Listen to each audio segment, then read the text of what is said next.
Queen heartbreak, the sad reason Queen could spend time with Prince Philip this weekend. Queen Elizabeth II could meet with husband Prince Philip, who lives in Norfolk, this week due to a heartbreaking reason. The Queen, 93, could choose to spend time with her husband of more than 70 years this weekend. Then Princess Elizabeth married Prince Philip in 1947 and the couple has been through thick and thin together ever since.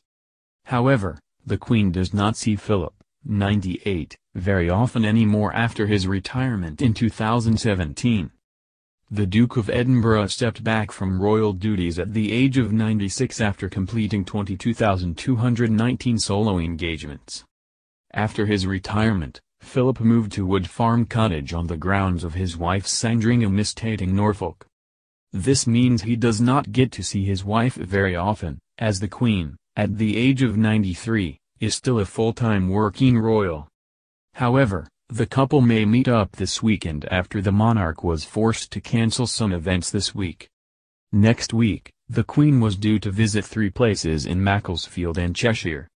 She had also been due to visit Camden, however, details of the visit were yet to be released.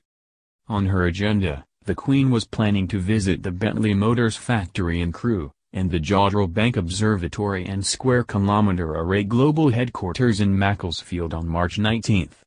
But those plans were scrapped last minute due to the increasing cases of the deadly coronavirus in the UK. A statement shared by the royal family said as a sensible precaution and for practical reasons in the current circumstances, changes are being made to the Queen's diary commitments in the coming weeks. The statement read, in consultation with the medical household and government, Her Majesty's forthcoming visits to Cheshire and Camden will be rescheduled. Audiences will continue as usual. Other events will be reviewed on an ongoing basis in line with the appropriate advice. In Britain so far, the number of confirmed cases of coronavirus has risen to 798 and left 10 dead. This means the Queen has more free time to spend time with her family in the coming week. Although the 93-year-old monarch spent the majority of her time living at Buckingham Palace in London, it's no secret she has a special place in her heart for the Sandringham estate, where Philip now lives. Located in Norfolk, Sandringham House stands within a 20,000-acre estate in the Norfolk coast area of outstanding natural beauty. The estate is located in the village of Sandringham, within the town of King's Lynn, just a 3-hour drive from London. The Queen inherited Sandringham from her father King George VI in 1952, following his death on February 6. When she inherited the property in 1952, Prince Philip took over all responsibility for its management. The Queen normally resides at Sandringham House from Christmas until February every year.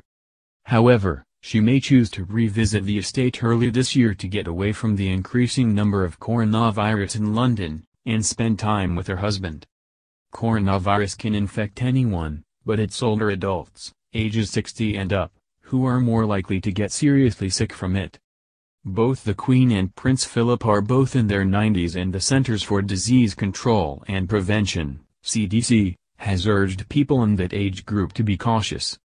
A report published in the medical journal JAMA that examined more than 72,000 Chinese coronavirus patients found that the overall fatality rate was 2.3%. But in adults over 80, the fatality rate rose to 15%. Royal Rebel: How Philip Sidestepped Foreign Office Rules in Loving Gesture to Mother. Prince Philip once sidestepped the Foreign Office's official advice in his quest to go to Jerusalem and visit his mother's grave, according to an unearthed report. Philip has developed a name as a rebellious royal over the years, known for being unwaveringly dutiful but also subverting royal protocol on occasion. He had a particular soft spot for his mother Princess Alice of Battenberg, who was a Greek Orthodox nun and hailed as one of the most charitable figures within the royal family.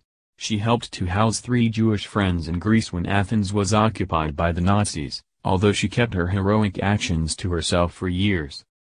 Before her death in December 1969, she requested that she be laid to rest in the Mount of Olives in Jerusalem. Her remains were temporarily stored in St. George's Chapel, Windsor Castle, but moved to the Middle East in 1988 as she had asked. So when the Foreign Office tried to prevent Philip from visiting his mother's final resting place, he was determined to find a way around its ruling. According to reporter Sarah Helm writing in The Independent in 1994, Philip found their decision distressing. She wrote, when she reinterred in 1988, the Foreign Office advised Prince Philip not attend, which he found distressing. So, the Duke is coming to Arab East Jerusalem, annexed by Israel in 1967, as a guest of Israel, and is therefore breaking a long-standing ban on visits by the royal family to the Jewish state, dating back to the end of the British Mandate over Palestine, and the creation of Israel in 1948. Ms. Helm explained that the firm's past coolness towards the Jewish state was interpreted as an anti-Israeli snub by some. Yet, she added, whatever the private views of the royals may have been, the ban was instituted on the advice of the Foreign Office, which saw the visit as a way of registering disapproval of Israel's policies. It was only after an extraordinary diplomatic and religious stance and a deal between the Russian and Greek Orthodox churches that Alice's burial went ahead. Israel even agreed to handle the security. Ms. Helm said that the Palestinian protests were at their peak in 1988, which is another reason why the Foreign Office advised Philip against making an appearance at the country. However, by the time Philip and his sister Princess George of Hanover visited in 1994, the situation had altered. Ms. Helm said, although Israel's occupation of East Jerusalem continues, the limited autonomy offered to the Palestinians in the West Bank and Gaza has resulted in a softer approach by the Foreign Office. Philip also wanted his visit to symbolize reconciliation, although officials nervously emphasized that it was a 24-hour private trip. They did not want to politicize his appearance there, in case it jeopardized the royal family's neutral stance.